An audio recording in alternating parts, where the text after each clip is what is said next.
കുട്ടി എന്താ? നിങ്ങൾക്ക് എന്റെ ഫോണിന്റെ പാസ്വേഡ് അറിയോ? എനിക്കെങ്ങനെ നിങ്ങളുടെ ഫോണിന്റെ പാസ്വേഡ് അറിയാ? ശരി. അതെന്താച്ചാ ഞാൻ എന്റെ പാസ്വേഡ് മറന്നേ. അതിനിപ്പോ ഞാൻ എന്ത് ചെയ്യാനാ? ഇത് തന്റെ ഫോണല്ലേ? അപ്പൊ ഓർത്തു നോക്കിക്കൂടെ? ഞാനെങ്ങനെ ഓർക്കാനാ? ഇത് തന്റെ ഫോണല്ലേ? നിങ്ങൾക്ക് എങ്ങനെ അറിയത് എന്റെ ഫോണാണെന്ന്? തനിക്ക് വല്ല ഭ്രാന്തുണ്ടാ? താനല്ലേ ഇപ്പൊ പറഞ്ഞത് തന്റെ ഫോണാന്ന്? എന്ത് പറ്റി? അവള് ഫോണിന്റെ പാസ്വേഡ് ചോദിക്കണു. എന്നാ പറഞ്ഞു കൊടുത്തൂടെ? അതിനത് അവളുടെ ഫോണാ. അപ്പൊ നിങ്ങളുടെ ഫോണോ? അതെന്റെ പോക്കറ്റില്. അപ്പൊ അതിന്റെ പാസ്വേഡ് എന്താ? അതെന്തിനാ ഞാൻ നിങ്ങളോട് പറയണേ? എന്നോടല്ല, ആ കുട്ടിയോട് പറ. അവളോട് എന്തിനാ പറയണേ? കാരണം ഞാൻ പാസ്വേഡ് മറന്നില്ലേ. എന്നാ അടിക്ക്.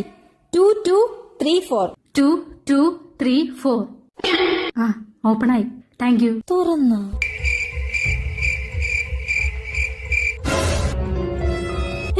അവളുടെ മോഡെന്താ ഇവിടെ?